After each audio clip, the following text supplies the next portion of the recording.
My girlfriend told her therapist, I'm planning to claim he hit me if he ever tries to leave during a session. The therapist called me afterward. Apparently she's legally obligated to warn potential victims. I got security cameras installed and a restraining order. She's now under investigation for filing false reports. 28 male. Never thought I'd be writing something like this at 2 a.m. But here we are. My hands are still shaking a bit, not from fear or anger, just disbelief. Not like when you finally see the whole picture and realize you've been living in someone else's fiction. So Rachel, we'd been together 3 years, met at a friend's housewarming party. She spilled red wine on my shirt. We laughed, exchanged numbers. Classic meet cute, right? She was beautiful, smart, worked in marketing, had this way of making you feel like you were the only person in the room when she talked to you. The first year was perfect, like disgustingly perfect. We moved in together after 8 months. She decorated our apartment with plants I somehow managed to keep alive. We had Sunday morning routines, coffee, farmer's market, lazy afternoons. I was planning to propose soon, had even started looking at rings. Then her therapist called me. It was a Wednesday afternoon, around 3 p.m. Unknown number, almost didn't answer. Is this Marcus Chen? Professional voice. Careful tone. Yeah, who's this? My name is Dr. Patricia Reeves. I'm calling regarding Rachel Morrison. You're listed as her emergency contact. My heart dropped. Is she okay? What happened? She's fine. However, I need to speak with you about something concerning that came up in our session today. Are you somewhere private? I stepped out of the office, found a quiet spot in the stairwell. Yeah, what's going on? Mr. Chen, I'm bound by confidentiality, but I have an ethical obligation when I believe someone may be in imminent danger of substantial harm. Rachel made statements today indicating she plans to make false allegations against you if your relationship ends. She specifically described planning to claim domestic violence and mentioned she's been documenting what she called evidence for several months. The stairwell suddenly felt very cold. She actually said this. I cannot share exact words, but the threat was specific and credible enough that I'm ethically required to warn you. This is an unusual situation. Typically, we warn about threats of physical violence, but given the potential severe consequences of false allegations, I felt compelled to reach out. I strongly advise you to consult with an attorney immediately. What do I even do with this? Document everything. Consider legal counsel. And Mr. Chen, please be very careful how you proceed. These situations can escalate quickly. After we hung up, I sat in that stairwell for probably 20 minutes, just processing. Rachel was at work, would be home around 6. 3 hours to figure out what the hell to do. First thing, I called my brother. He's a paralegal, knows the system.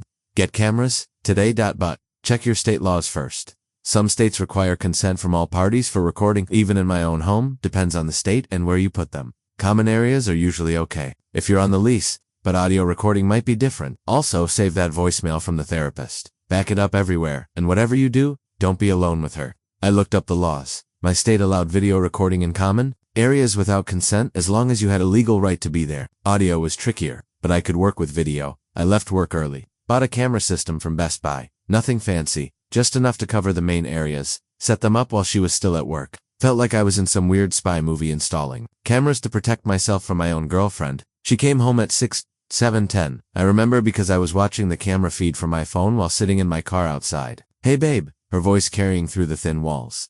Marcus, I waited another 10 minutes before going in. Needed witnesses to know I arrived after her. Texted my brother, going in now.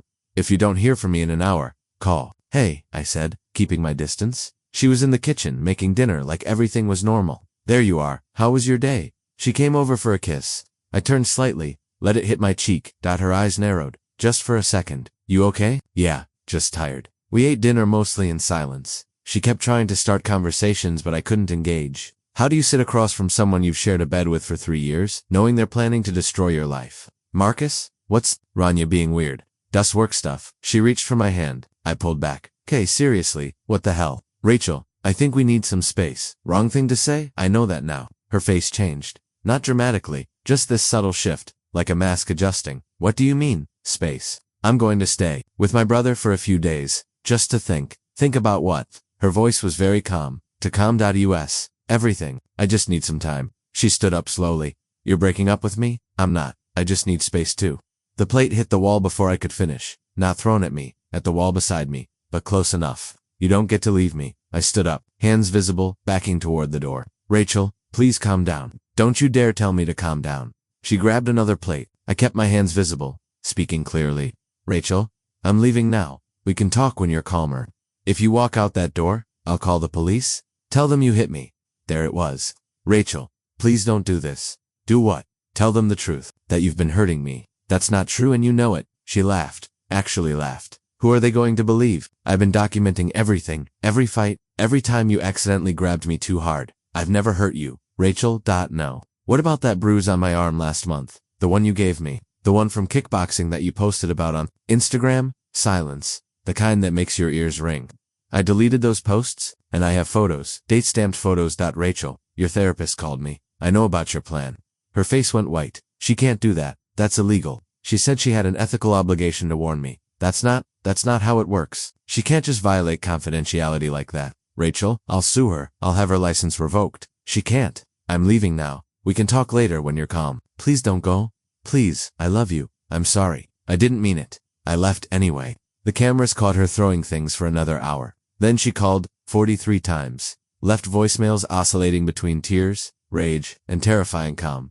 Doubt you think you can just leave? After everything I've done for you, please come home. I'm sorry. We can work this out. I'll ruin you. You know I can. Baby, please, I need you. Your boss is gonna get some interesting photos tomorrow. That last one made me call a lawyer that night. Update. 1. It's been 2 weeks since my original post. Figured I owed you all an update since my inbox has been blowing up. First, thank you to everyone who told me to get a lawyer immediately. Saved my ass. So after the voicemail about my boss, I hired an attorney. Not cheap, but my brother knew someone who did payment plans. First thing she said, file for a restraining order today. I had the therapist's voicemail, the security footage, Rachel's threatening messages. Thought it would be straightforward. It wasn't. See, while I was gathering evidence, Rachel was busy too. She'd gone to the police the morning after I left. Told them I'd been emotionally abusive for months. That she was scared, that she needed protection from me. I found out when I went to file my restraining order. The clerk's face when she pulled up my name. Sir, there's already an order filed. You're named as the respondent. My lawyer earned every penny that day. We filed an emergency countermotion. The security footage was crucial. Showed her throwing things while I backed away, hands visible, trying to leave. But here's where it gets complicated. Rachel had photos. Bruises on her arms, her ribs, date stamped from 2 months ago. She'd submitted them with her restraining order application. I knew those bruises. She'd started this intense kickboxing class in January. Came home covered in bruises every week, proud of how hard she was working. I'd helped her ice them. She'd posted about them on social media. Fitness journey, stronger every day. My lawyer pulled her social media archives. Most posts were deleted, but we found cached versions, screenshots from friends who'd shared them. Her gym had photos on their Facebook page, member spotlight. Rachel, crushing it in our advanced sparring class. But until we could present that in court, I was the one with a restraining order against me. Couldn't go home, couldn't get my stuff. Staying on my brother's couch while paying half the rent on an apartment, I couldn't enter. Then she escalated. Day 3 of the restraining order. My phone started blowing up. Friends, coworkers, family, everyone was getting messages from Rachel, not directly accusing me of anything actionable, just concern. I'm worried about Marcus. He's not himself lately. Has Marcus seemed angry to you? I'm concerned about his mental health. If Marcus reaches out, please let me know. I just want to make sure he's okay. Planting seeds, making people question me before I could tell my side. My boss called me in. Someone had sent an anonymous email with concerns about my stability. Mentioned I might be going through a difficult, personal situation that could affect my work. Very carefully worded. Very Rachel. I showed him everything. The lawyer's documents. The damage was starting. The hearing was set for the following Monday. My lawyer was confident. We had evidence. Witnesses lined up. A solid case.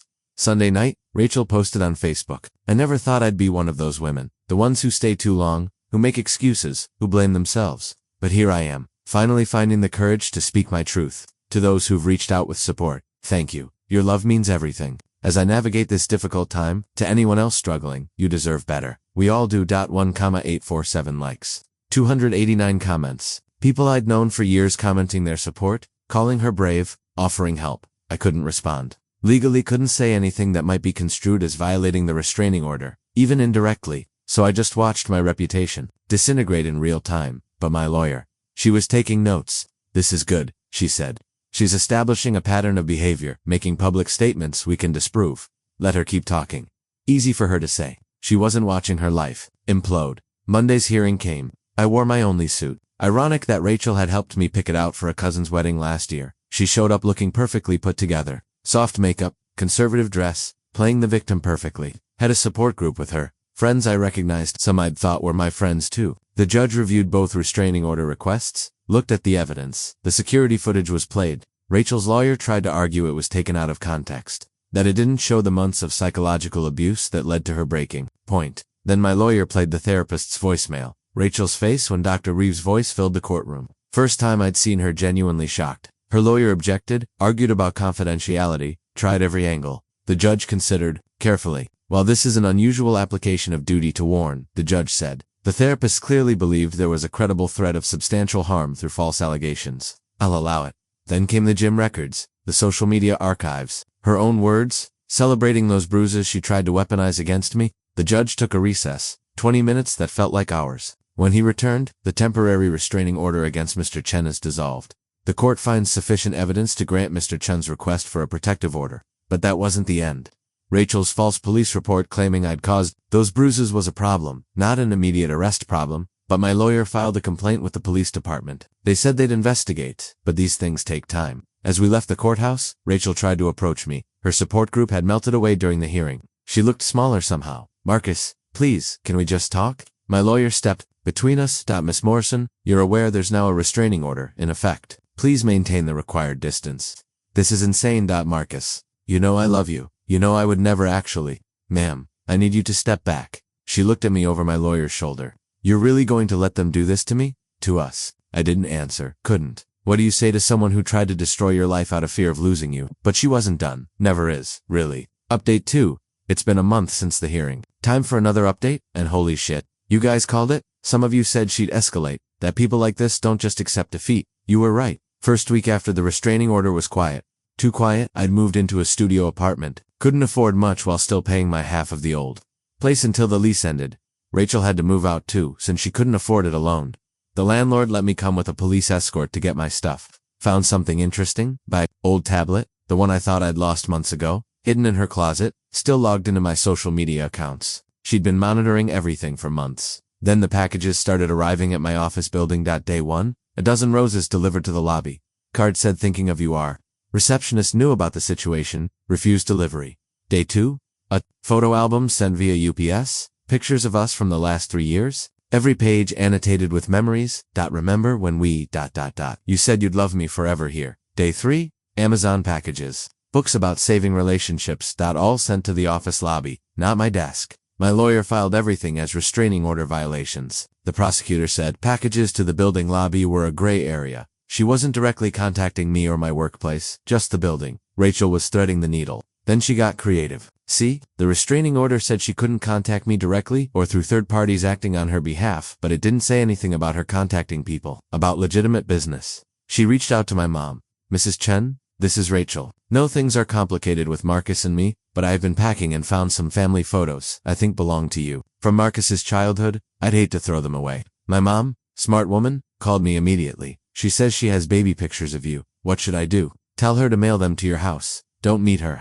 But Rachel had already thought of that. Oh, I would, but some are in frames with glass. I'd hate for them to break in shipping. My mom handled it perfectly. That's kind of you to worry. Please bubble wrap them well. I'll reimburse the shipping. Rachel tried others too. My aunt, my cousin, college friends, always with something plausible. I found some of his things. I have mail that came after he left. His prescription sunglasses were mixed with mine. Always careful, always just barely believable. But she messed up with my friend Derek. Derek and I have been friends since middle school, gamed together every Thursday. He knew the whole story, had been one of my witnesses at the hearing. So when Rachel called him, he was ready.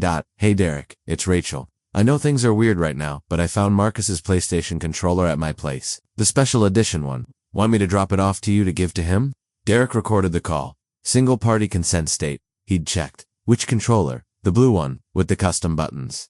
Oh yeah, that one. Except Marcus has never owned a special edition controller. Rachel? He's been using the same basic black one for 3 years. Silence. I must be thinking of something else. No. You're trying to use me to violate a restraining order. I'm hanging up now and calling his lawyer. She tried to recover. Derek. Wait. I'm not trying to contact Marcus. I'm literally just trying to return something that doesn't exist. Come on Rachel. Click. That recording was gold. Showed clear intent to manipulate third parties to violate the order. My lawyer added it to our file. But the real shock came 2 weeks later. I got a call from the detective assigned to review my complaint about the false police report. They'd been investigating Rachel's claims, the bruise photos, the whole thing. Mr. Chen, we need you to come in. We found something interesting. Turns out, this wasn't Rachel's first rodeo. They'd found a report from 2019. Different city, Different guy, same pattern. Emotional abuse allegations. Photos of bruises, restraining order attempt. Case dropped when the ex provided evidence the bruises were from her rock climbing hobby. Another from 22-1. This time, she'd claimed psychological abuse, had recordings of arguments taken out of context. But ex had recordings too, of her admitting she was building a case in case he ever tried to leave. The detective had reached out to both men. She was perfect at first. One told them, then when I tried to end things, she lost it. It used me of all sorts of shit. I almost lost my job. The other had it worse. She actually convinced people I had to move cities, start over. Some people back home still think I'm an abuser. Pattern of behavior. Multiple false reports across jurisdictions. The detective was building a case but warned me it would take time. Months, maybe a year. The DA would want it airtight. Then Rachel did something I didn't expect. She fired Dr. Reeves and found a new therapist. That therapist reached out to my lawyer. Apparently, Rachel had signed a release allowing limited communication about safety concerns. The new therapist couldn't share details but could confirm Rachel had disclosed making exaggerated claims about me and wanted to make things right. Too little too late. But it got more interesting. The therapist revealed that Rachel had been diagnosed with borderline personality disorder years ago, had been in and out of treatment. The fear of abandonment, the manipulation, the splitting, seeing people as all good or all bad. Classic presentation. Didn't excuse anything but it explained a lot. Last week I heard from the detective again. They were moving forward with charges. Not just for my case, they were looking at the pattern. Multiple jurisdictions were comparing notes. Her lawyer reached out to mine, wanted to make a deal. She'd seek intensive treatment, would make a public statement clearing my name, would pay my legal fees, and in exchange, my lawyer asked, you don't pursue civil charges. You support a plea deal for mental health treatment instead of jail time. I thought about it. Really did. The money would help. I'd burned through my savings on legal fees and the new apartment. The public statement might salvage some friendships, but then I thought about her exes. The guy who had to move cities. The one whose family still doesn't talk to him. How many others who didn't have security footage or a therapist's warning? No deal, I told my lawyer. Let the criminal case play out. Maybe the next guy will have a paper trail to point to. She nodded. For what it's worth, I think you're right. Rachel's family reached out last week. Her sister wanted me to know Rachel was finally getting help, real help this time, inpatient program specializing in personality disorders. She's sick. Marcus. Has been for a long time. We should have done something sooner. Maybe you should have, I said. Not angry anymore, just tired. But she made her choices. The family photos she mentioned to your mom. They're real. We found a box of your childhood pictures at her place. Should I mail them to you? I gave her my lawyer's address. Everything goes through her now. Those cameras I installed, still up in the new place. Probably always will be. Trust is funny that way. Easy to break. Hard to rebuild. But I'm safe. The truth is documented. And maybe, just maybe, the paper trail we're creating will protect the next person who tries to leave her. That's something, I guess. Final update. Alright, last update. I know some of you have been asking how things turned out. Figured I'd wrap this up since it's been a year, and things have mostly settled. Mostly. First the legal stuff. After 8 months of investigation across 3 jurisdictions, Rachel pled guilty to 2 counts of filing false police reports, and 1 count of harassment.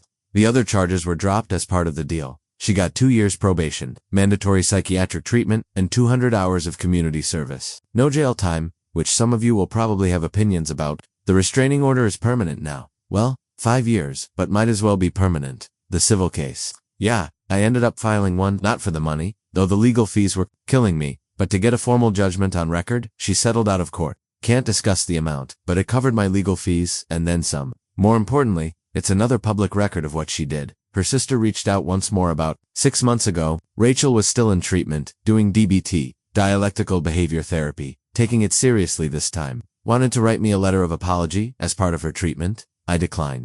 Some bridges don't need rebuilding. Some apologies are more for the person giving them than receiving them. Work-wise, things recovered slowly. My boss had my back once the criminal charges became public record. HR put everything in my file. Not as a mark against me, but as documentation in case any future issues arose. Most of my coworkers figured out what happened when the local news picked up the story. Yeah, that was fun. Local woman charged with false reports and pattern of abuse made the digital edition. Lost some friends through this. The ones who couldn't reconcile the Rachel they knew with what she did. The ones who thought there must be more to the story or that both sides probably did things wrong. That's fine. Showed me who my real friends were, the ones who stuck around.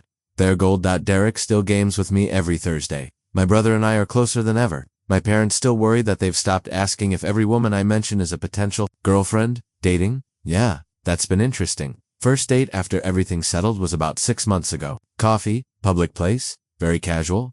She was nice, normal, worked in IT. We were having a good conversation when she asked about my last relationship. It ended badly, didn't quite cover it. I gave her the abbreviated version. Her eyes got wider and wider. So, you have security cameras in your apartment? Yeah. And you screenshot conversations, the important ones. And you do background checks. I mean, doesn't everyone Google their dates now? She was nice about it, but there wasn't a second date. Can't blame her. But here's the thing, I'm not broken. Cautious, sure. Trust issues, absolutely. But I'm not sitting in my apartment afraid of the world. I started therapy about 4 months after everything settled. Not because I thought I was damaged or anything, just needed to process. Understand how I missed the signs. Learn to trust my gut again without becoming paranoid. My therapist is great, no nonsense type. First session she said, "You're not here to figure out what you did wrong. You're here to figure out how to move forward." We worked on recognizing red flags without seeing them everywhere, on setting boundaries without building walls, on trusting people while still protecting myself. It's working, slowly. I'm in a better apartment now. Still have cameras, but I don't check them obsessively anymore. Got a cat? Found her at a shelter? Skinny little thing with trust issues of her own. We're working on it together. Her name's Sudo. And yes, I know it's supposed to be lowercase. I'm not changing it now. She already responds to it. Met someone a few months ago, not on a dating app, through a hiking group my therapist recommended. Shared activities, she said. Less pressure than dinner dates. Her name's Amy. She's a teacher, loves bad sci-fi movies, makes terrible puns, knows my history. I told her on our third date, figured it was better to get it out there. That's intense, she said.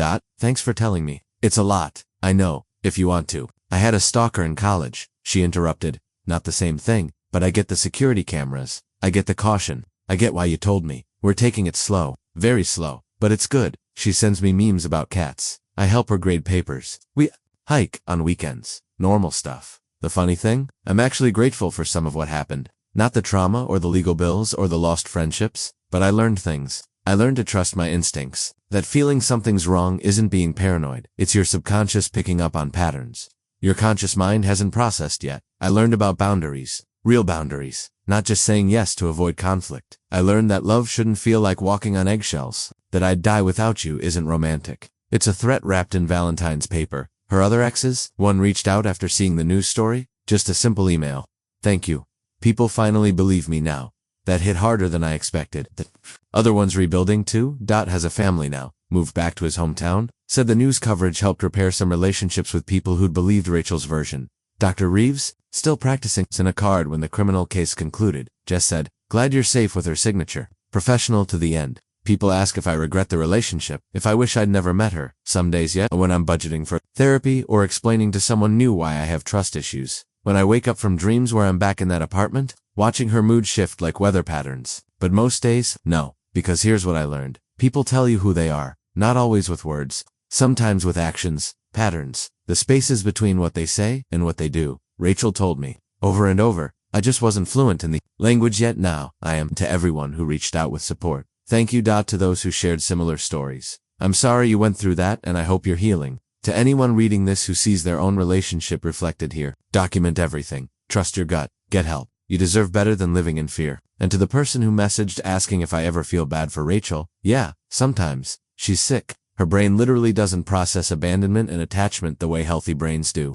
That's tragic. But mental illness isn't a free pass to destroy people. It's an explanation, not an excuse. She had resources, family support, access to treatment. She chose manipulation instead. I hope she's getting better. I hope the treatment sticks this time. I hope she never does this to anyone else. But that's not my problem anymore. I'm gonna go pet my cat now, text Amy about our weekend hike, and enjoy my drama-free Friday night. That's the real victory, not the legal wins or the vindication. Just peaceful Friday nights, boring weekends, drama-free dinners. The luxury of normal problems, I'll take it. Peace out. Reddit. Edit. Since a lot of you are asking, yes, I kept the cameras. But I also got a smart doorbell and better locks. And, yes, Amy thinks it's overkill. But she also admitted she sleeps better knowing they're there. We're both works in progress. Edit 2. To the person who DM'd asking if I'm over it. I don't think you ever fully get over something like this. You just learn to carry it better. Like an old injury that aches when it rains. You adapt. Edit 3. Shit. Gold. Thanks, kind stranger. Putting it toward my eventual therapy graduation party fund. Yes, that's a thing I'm planning. My therapist laughed when I told her, but I'm serious. Gotta celebrate the wins. You know.